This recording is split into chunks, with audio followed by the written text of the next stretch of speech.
नमस्कार बच्चों। तो पिछले वीडियो में हम लोगों ने डिस्कस किया कि ये दीना से संबंधित किस प्रकार से वह तो किस प्रकार पहुंचता है। ठीक है, तो यहाँ पर हम देख रहे हैं कि जब दीना सफलतापूर्वक रहने लगा और सौदागर के द्वारा जब उससे बातचीत होने लगी तो फिर दीना वहां जाने का प्लान कर लिया। और करने के बाद जो है दीना कुछ दिनों के बाद जब सौदागर उसके यहाँ आकर ठहरता है और ठहरने के बाद उससे बातचीत करने लगता है और जब जमीन की चर्चा आती है और सौदागर बताता है कि नदी के उस पार से वह आ रहा है, वहां इतनी अधिक जमीन है कि जितनी जमीन लेकर चाहे वह जोत सकता है। अच्छा, दीना को ये बात समझ में आ जाती है और साथ ही साथ सौदागर की बात सुनते दीना जो है ये प्लान कर लेता है, निर्णय बना लेता है कि मैं जरूर ही उस पार जाऊंगा और अतः जो है वह वहां जाने का निर्णय ले लेता है। कहते हैं कि फिर जो है वहां के लोगों से वह पुनः भेंट करता है और सौदागर की बात सुनते ही दीना जो है भिन्न भिन्न प्रकार के स्वप्न देखने लगता है। जैसे यूं कहें कि वह एकदम जाने के लिए उत्सुक हो उठता है। वहां के लोगों को भेंट करने के लिए वह जो है विभिन्न प्रकार के उपहार तैयार करता है कि चाहे जैसे वह चाय के डिब्बे में कुछ रखता है कि वहां के लोगों को वह भेंट करेगा, कपड़े लेता है, मिठाई लेता है और अन्य प्रकार की जो भी सामग्री रहती है वह अपने साथ रख लेता है। कहते हैं कि घर की देखभाल जो है वह अपने पत्नी को सौंप कर एक आदमी के साथ वह अपनी यात्रा पर निकल पड़ता है। साथ ही साथ जो है जहां पर वहां उसे पहुंचना रहता है वहां जाने में उसको लगभग जो है 7 दिनों का समय लगता है, यानी कि 1 सप्ताह का समय लग जाता है। 7 दिन उसको लगते हैं वहां पर पहुंचने के लिए। और हम देख रहे हैं कि 7 दिन के बाद वह उस स्थान पर पहुंचता है जहां पर कोल की बस्ती, कोलों की जो है बस्ती आरंभ होती है। यहाँ पर ध्यान देंगे और वहां वह देखता है कि उस किनारे जो है जमीन ही जमीन है, उस किनारे जमीन ही जमीन है। किंतु वहां पर एक ये समस्या आती है कि वहां के जो लोग रहते हैं वह उस जमीन का उपयोग भली भांति नहीं कर पाते हैं और साथ ही साथ जो है वहां के लोग खेती करते ही नहीं थे। स्पष्ट रूप से यहाँ पर हम देख रहे हैं वो क्या करते थे, पशुपालन करते थे, शिकार करते थे, ये उनका पेशा था। वो खेती नहीं करते थे वहां के लोग। अतः जो है कहते हैं कि पशुपालन और शिकार ही उनके जीवन का जो है मुख्य आधार था। वहां के लोग सीधे साधे और सरल स्वभाव के थे, सीधे साधे और सरल स्वभाव के थे। दीना ने अपने साथ लाई हुई वस्तुओं को क्या किया, भेंट कर दिया, यानी कि उन लोगों को देकर उन लोगों को खुश किया और दुभाषियों के माध्यम से जो है, ठीक है, वह वहां पहुंचने का उद्देश्य बता दिया कि वह किस उद्देश्य से वहां पर आया है। अब जो है आगे इसमें लोगों ने भी दीना का उत्साह से स्वागत किया, यानी कि दीना के द्वारा दिए हुए उपहार से वहां के लोग बहुत ही प्रसन्न हो गए और बहुत ही खुश हुए। और तत्पश्चात जो है वहां के लोगों ने भी दीना का तहे दिल से स्वागत किया, स्वागत करते हैं और उसे सबसे अच्छे डेरे में ले जाकर बैठाते हैं। दीना के सम्मान में उन लोगों ने एक शानदार दावत दी और कहते हैं कि दीना ने कहा कि मैं आपकी जमीन को देखकर बहुत ही क्या हो गया, खुश हो गया। हमारे यहाँ जमीन की कमी है और वह आपकी जो जमीन है वह बहुत ही उपजाऊ नहीं है। इस प्रकार से वह अपने मतों को रखता है।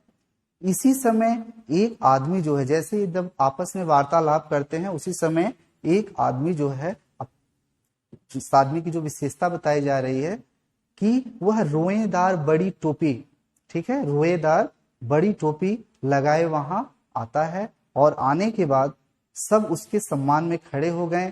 फिर दुभाषियों ने बताया कि यही हमारा सरदार है, यानी कि दुभाषियों के द्वारा उसका परिचय कराया जाता है, और दीना भी जो है उसके सम्मान में तत्क्षण जो है खड़ा हो जाता है। आगे क्या होता है, आगे जो है उसने, यानी कि दीना ने अपने सम्मान में, अर्थात स्वतः सम्मान के लिए नहीं बल्कि उसके सम्मान के लिए जो है, जो भी वह भेंट लाता है, जो भी चीजें लाया रहता है, वह भेंट के फलस्वरूप जो है वह सरदार को दे देता है। जब वो भेंट को सरदार को देता है तो सरदार जो है दीना के इस दिए हुए भेंट से बहुत ही प्रसन्न हो जाता है, और साथ ही साथ जो है लोगों से या लोगों के द्वारा जो है सरदार को दीना के आने का उद्देश्य बता दिया जाता है। अब जो है सरदार ने अपने साथियों की बातें सुनकर दीना से कहा, क्या वो दीना से सरदार ने कहा उसको समझते हैं। सरदार ने अपने यहाँ जो है आए हुए दीना की बातों को सुना, और फिर उसने अपने साथियों को कहा कि किस प्रकार से, कि हमारे यहाँ जमीन की कमी नहीं है, जितनी चाहो उतनी जमीन अपनी पसंद की ले लो। ये जो यहाँ पर कहा जा रहा है वह सरदार के द्वारा दीना के लिए कहा जा रहा है, यानी कि दीना जो है सरदार के द्वारा इन बातों को सुन रहा है। अब जो है दीना कहता है कि मैं चाहता हूं कि मैं जो जमीन लूं, ठीक है, वह जो है कस्बे की अदालत में उसकी पक्की तरह से लिखा पढ़ी हो जाए, ठीक है, कस्बे की अदालत में उसकी पक्की लिखा पढ़ी हो, यानी कि वह मेरे नाम से अलर्ट हो जाए। साथ ही साथ जो है जब सरदार ने दीना की इन शर्तों को जो है मान लिया, तब जो है दीना पूछा कि मैंने तो यह तय कर लिया, लेकिन मैंने ये नहीं पूछा। क्या नहीं पूछा? दीना ने कहा कि ये जमीन किस भाव से मिलेगी। तब सरदार ने कहा कि ये जो जमीन है उसके बारे में बताता है कि ये 1000 रुपये प्रतिदिन इस रेट से मिलेगी, यानी एक दिन का 1000 रुपये के रेट से ये जमीन मिलेगी। सरदार ने उत्तर दिया क्या, और दीना चकित हो गया। जैसे सरदार ने जब ये बताया कि 1000 रुपये के रेट से मिलेगी, तो दीना को बहुत अटपटा सा लगा, और दीना जो है थोड़ा सा आश्चर्य में पड़ गया। मेरी समझ में ये नहीं आया कि एक दिन का यह कैसा हिसाब है, यानी कि एक दिन का ये किस प्रकार का हिसाब है। सरदार ने कहा कि एक दिन में पैदल चल, सरदार ने पूर्ण रूप से पूरा कंडीशन बता दिया कि एक दिन में पैदल चलकर तुम जितना जमीन नाप डालोगे वो सारी जमीन तुम्हारी हो जाएगी। बस इतना ही नहीं, और साथ ही साथ एक दिन का मूल्य 1000 रुपये देना पड़ेगा। एक शर्त और है, यदि तुम जहां से चलते हो और वहां पर सूर्यास्त के पहले नहीं लौटते हो, तो वो सारी जमीन तुमसे छीन ली जाएगी, यानी कि वह जमीन तुम्हारी नहीं होगी, और साथ ही साथ 1000 रुपये जो तुमने दिया है उसको भी जब्त कर लिया जाएगा। सरदार ने दीना को ये कंडीशन, ये शर्त बता दिया। आगे जो है इसकी स्टोरी में हम देखेंगे कि दीना जो है जब इन सारी बातों को सुन लेता है, समझ लेता है, तो वह फिर क्या करता है कि सारे शर्तों को वह स्वीकार कर लेता है, मान लेता है। अब जो है दीना को रात भर नींद नहीं आती है। दीना को जो है वह रात भर उसे नींद नहीं आती है। वो अलग अलग प्रकार के स्वप्न को सोचता है। जैसे कहता है कि वह जमीन के विषय में ही सोते समय स्वप्न देख रहा था। क्या स्वप्न देख रहा था? कि बड़ी आसानी से मैं कितने 60 किलोमीटर तो चल ही सकता हूं, साथ ही साथ जो है मैं क्या कर सकता हूं, उसमें बहुत सी जमीन आ जाएगी। जैसे अच्छी जमीन पर मैं एक फार्म बनाऊंगा, साथ ही साथ मैं क्या करूंगा कि उस जमीन को जोतने के लिए लगभग 2 दर्जन बैलों की आवश्यकता पड़ेगी। जो जमीन उपजाऊ नहीं होगी उस जमीन को मैं क्या करूंगा, बट्टा दे दूंगा। ठीक है। इस प्रकार से अनेक प्रकार के उसको स्वप्न आ रहे थे। कहते हैं कि इसी तरह स्वप्न को देखते हुए दीना की पूरी रात जो है गुजर गई, और जैसे ही सुबह हुआ दीना जो है सवेरे उठकर सबसे पहले वह जगा, और साथ ही साथ वह अपने आदमियों को भी जगाता है और अपनी बैलगाड़ी को तैयार करवाता है। आगे इसमें हम देखते हैं कि वह बल्कि अपने आदमी को नहीं भेजता है लोगों को बुलाने के लिए, बल्कि वह स्वतः ही लोगों को बुलाने के लिए चल देता है। आगे जो है जब सभी लोग इकट्ठा होते हैं, सरदार भी आ जाता है, और आने के बाद जो है वो उनसे कहता है कि अब हम लोगों को चल देना चाहिए। ठीक है, दीना उन लोगों से कहता है कि अब हमें चल देना चाहिए। अब जो है दीना एक भी क्षण का जो है विलंब नहीं करना चाहता था, एक भी क्षण का जो है दीना विलंब नहीं करना चाहता था, और साथ ही साथ जो है यहाँ पर दीना 1 मिनट की भी समय को नष्ट नहीं करना चाहता था। इसलिए दीना ने चाय तक नहीं पी, यानी कि चाय पीने का भी उसने इनकार कर दिया। कहते हैं कि सरदार दीना को लेकर एक टेकरी पर पहुंचता है, और यहाँ पर हम देख रहे हैं एक टेकरी शब्द आया है, और टेकरी का मतलब होता है टीला या छोटी पहाड़ी। ठीक है, छोटी पहाड़ी। वहां पहुंचता है और सरदार जो है अपने रोएदार उस टोपी को क्या करता है, उतार कर उस टीले पर रख देता है, और वहां पर निशान, वो कहता है कि ये निशान रहेगा। ठीक है, और यहां से चलकर तुमको यहीं आना होगा। सूर्य डूबने के पहले तुम जितना चलकर जितनी जमीन घेर लोगे वो सब तुम्हारी हो जाएगी।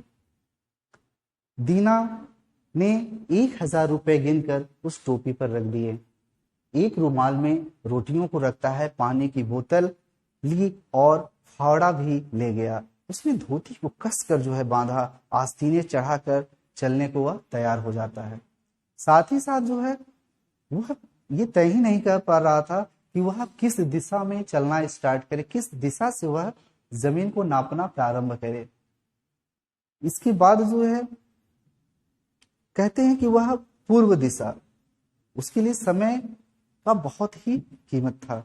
वह बिना समय को नष्ट किए हुए वह पूर्व दिशा की ओर चलने लगा, और लगभग जो है पूर्व दिशा में सूर्य निकल रहा था, सूर्योदय हो रहा था उस समय। तो और वह अपना समय नष्ट किए बिना ही जो है सूर्य की तरफ यानी कि पूर्व दिशा की ओर चल पड़ता है। वह अपना समय भी साथ में नहीं गंवाता है, और लगभग जो है 1 किलोमीटर चलने के बाद, लगभग 1 किलोमीटर चलने के बाद उसकी बदन में एक फुर्ती सी आ जाती है। ठीक है, और वह तेज चाल से चलने लगता है, और लगभग चलते चलते 5 किलोमीटर पहुंच जाता है। 5 किलोमीटर 5 किलोमीटर चलने के बाद वो पीछे मुड़कर देखता है तो जो टेकरी रहती है, छोटी पहाड़ी, वह जो है थोड़ी धुंधली सी दिखाई देती है, थोड़ी धुंधली सी दिखाई देती है। और साथ ही साथ जो है धूप में उसे गर्मी भी आने लगती है, और साथ ही वह जो है खाने के लिए, उसे खाने की भी याद आ जाती है। चलते चलते उसकी एनर्जी लॉस हो जाती है, तो फिर वह खाने के भी बारे में सोचता है, और खाने की भी याद आती है, पर वो खाता नहीं है। और साथ ही साथ वो अपनी बास्केट उतार कर कंधे पर रख लेता है, और जूतों को उतार कर धोती में पूछता है, और अपने चलने की जो एक गति है, चाल है, उसको वह और बढ़ा लेता है, यानी कि काफी तेजी से चलने लगता है। कहते हैं कि उसने पीछे मुड़कर देखा तो जो टेकरी थी, फिर यहाँ पर टेकरी शब्द आया है, वो टीला कठिनाई से उसको दिखाई देते थे। ठीक है, और वहां पे जो लोग चल रहे थे वह एकदम नन्ही चींटियों की तरह, यानी कि छोटी छोटी चींटियों के रूप में दिखाई दे रहे थे। उसके ऊपर चलते हुए लोग चींटियों की तरह दिखाई दे रहे थे। उसने सोचा काफी दूर निकल आया हूं, अब लौटना चाहिए। ठीक है, उसका शरीर जो है पसीने से तरबतर हो रहा था। दीना का शरीर जो था वो पसीने से तरबतर हो रहा था, और साथ ही साथ उसे प्यास भी लगी। उसी स्थान पर उसने एक गड्ढा बनाया, और गड्ढे को बनाकर उस पर एक घास का ढेर लगा दिया। तत्पश्चात जिससे पता चले कि वह कहां तक आया है, निशान के तौर पर। कहते हैं कि पानी पीकर वह अपनी दाईं तरफ नहीं बल्कि बाईं तरफ मुड़ता है, बाईं तरफ। जैसे जैसे वह आगे बढ़ता गया उसे वैसे वैसे उपजाऊ जो है भूमि दिखाई देने लगी, उसको उपजाऊ जमीन दिखाई देने लगी। कहते हैं अब जो है उसका लालच बढ़ता ही जा रहा था। ठीक है, दोपहर हो रही थी और सिर पर यानी कि सूरज जो था उसके सिर पर एकदम आ गया था। वह जो है अब कुछ थकान का भी अनुभव कर रहा था। थोड़ा आराम करने के लिए वह एक स्थान पर बैठ जाता है और फिर वह अपने उस रूमाल से रोटी निकाल कर खाता है और थोड़ा सा पानी पीता है और फिर बैठा रहा, लेटा नहीं, क्योंकि अगर मैं लेटता हूं तो उसे नींद आ जाने का डर था। ठीक है, कहते हैं कि कहीं नींद ना आ जाए इस वजह से उसने सोया नहीं और खाना खाने से उसके शरीर में थोड़ा सा स्फूर्ति आई, थोड़ी सी ताजगी आ गई और फिर वह चलना आरंभ किया। काफी लंबी भूमि नापकर वह अपने बाईं ओर जैसे ही मुड़ता है कि उसे फिर एक जमीन का बहुत ही उपजाऊ भाग दिखाई दिया, जमीन का एक उपजाऊ भाग उसे दिखाई दिया। फिर उसने क्या किया कि उसने उसे भी नाप लिया और उसे गड्ढा खोद कर उस पर एक घास का ढेर लगाकर अपना निशान बना दिया। अब वो जैसे ही फिर मुड़ता है दीना, ठीक है, टेकरी की ओर देखा तो पर वहां दिखाई नहीं दे रहा था। अब वह थोड़ा सा सकपका सा गया और उसने सोचा कि अब वह अधिक दूर निकल आया है, इसलिए अब उसे क्या करना चाहिए, इस दिशा में कुछ कम ही नापूंगा। और इस प्रकार से वह तीसरी भुजा पर उसने तेजी से अपने कदम को बढ़ाना शुरू किया और बढ़ते बढ़ते लगभग वह 3 किलोमीटर ही चल पाया था कि देखा कि सूरज जो है अस्ताचल की तरफ जा रहा है, सूरज जो है ढलने लगा। और जब सूरज ढलने लगा तो फिर उसने क्या किया कि वह उस सीधे टेकरी की ओर चला गया, यानी कि जो टीला वो बनाया था उस टीले की तरफ चला गया। दीना जो था अब इतना थक चुका था कि उसके लिए आगे चलना कठिन हो रहा था। धूप और गर्मी ने उसकी सारी जो शक्ति थी उसको चूस लिया था, यानी उसकी सारी एनर्जी जो थी वह पूरी तरह से समाप्त हो चुकी थी। उसके पैरों में छाले तक पड़ गए थे और साथ ही साथ टांगे उसकी नहीं उठ रही थी। सूरज बिल्कुल ढल रहा था, आराम करने का एकदम समय नहीं था। कहते हैं उसने अपना बास्केट, जिसको हम टोकरी भी कहते हैं, जिसमें वो सामान वगैरह रखा था, टोपी, जूते, उसने सब फेंक दिए। अब उसकी सांसें फूलने लगी। ठीक है, अब वह बेचैन होने लगा, उसकी सांसें फूलने लगी और बार बार वह यही सोचता कि सूरज जो है डूबने से पहले मैं टेकरी पर कैसे पहुंचूंगा। उसके दिमाग में ये प्रश्न बार बार आ रहे थे कि सूरज ढलने के पहले मैं कैसे पहुंचूंगा। साथ ही साथ उसकी छाती और जोर से धड़कने लगी। उसने दौड़ना बंद किया और सूरज क्षितिज में समाया जा रहा था। दीना भी अपने निकट के स्थान पर आ गया था और फिर आने के पश्चात टेकरी पर जो लोग खड़े थे वह जो है काफी तेजी से उसको चिल्लाकर जो है उसके उत्साह को बढ़ा रहे थे, उसका उत्साह वर्धन कर रहे थे। आप देख रहे हैं इस फिगर में कि दीना दौड़ते हुए आ रहा है और उस टेकरी पर जो लोग खड़े हैं वह उसका उत्साह वर्धन कर रहे हैं। किंतु जो है उसने निराश दृष्टि से जब सूर्य की ओर देखा तब उसने क्या देखा कि सूर्य जो है धरती के नीचे धंसा जा रहा था, यानी कि धंस चुका था कहा जा सकता है। अब दीना ये जान चुका था कि टेकरी पर पहुंचते पहुंचते सूर्य जो है अंधेरा हो जाएगा, यानी कि सूर्य एकदम पूर्ण रूप से ढल जाएगा। अतः तो उसके मुंह से एक चीख से निकली। तो कौन सी चीख निकली कि उसकी सारी मेहनत क्या हो गई, बेकार हो गई। अब जो है टेकरी के लोग भी अब पुकार रहे थे। दीना ने भी देखा कि टेकरी पर अभी धूप है और फिर वह पूर्ण शक्ति के साथ जो है दौड़ना स्टार्ट किया। ठीक है, और इतनी तेजी से वह दौड़ना, उसके पास जितनी शक्ति थी पूर्ण शक्ति के साथ उसने दौड़ना प्रारंभ किया। उसने आंखें मूंदा और टेकरी की ओर दौड़ा। टेकरी के पास पहुंचते ही वह जो है मुंह के बल गिरा। ठीक है, टेकरी के पास पहुंचते ही वह मुंह के बल गिरा और गिरने के बाद उसके मुंह से एक चीख निकली। वो क्या चीख निकली उसके हाथ सरदार की टेकरी पर तो थे, किंतु सरदार ने कहा, क्या कहा कि देखो भाई, सरदार ने कहा देखो भाई, दीना का इसने कितनी जमीन ले डाली। फिर जो है दीना का नौकर दौड़ कर आया, दीना को जो नौकर था वह दौड़ कर आया और उसने दीना को उठाना चाहा, किंतु दीना के मुंह से खून निकल रहा था। ठीक है, खून निकल रहा था, वह मर चुका था। सरदार के आदमी जो है दुखी भी थे और दीना पर हंस भी रहे थे कि नौकर ने दीना के लिए कब्र खोदी और उसी में दफना दिया। तो दीना के लिए अब केवल और केवल सिर्फ सिर्फ 2 गज जमीन ही क्या थी, पर्याप्त थी। 2 गज जो जमीन थी वही पर्याप्त थी। अतः बच्चों, आपने देखा कि किस प्रकार जो है मनुष्य अपने जीवन में चाहे कितना भी लाख प्रयत्न कर ले, लेकिन वह जो है उसके नसीब में या फिर उसके जमीन में, उसके भाग्य में सिर्फ और सिर्फ 2 गज जमीन ही प्राप्त होती है।